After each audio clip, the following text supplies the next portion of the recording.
мынадан бөлініп сөйтіп сен қалай соны айтады үйге кіресің сөйге кіресің не тетігіңді бұрап тастайтын радио естің не батарейіңді кірмейді деп сөйтеді. Сондықтан мен осы жерде мидарыңызды ашпай тоқтай қалайын. Оның үстіне жеңешем бар кезде мен аса көп соғылып сөйлеуден де қорқам. Еменен әлі сәлем жасаймын.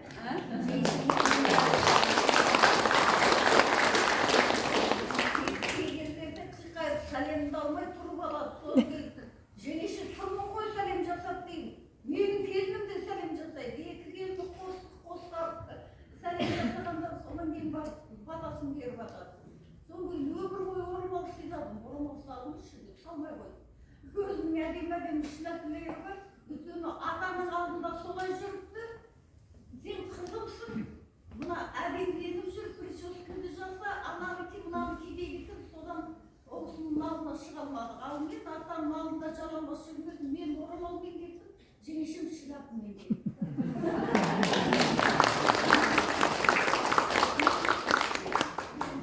Басқа да сұраулар болса жауап бере жатармыз да сөйте тоқтай қалайық.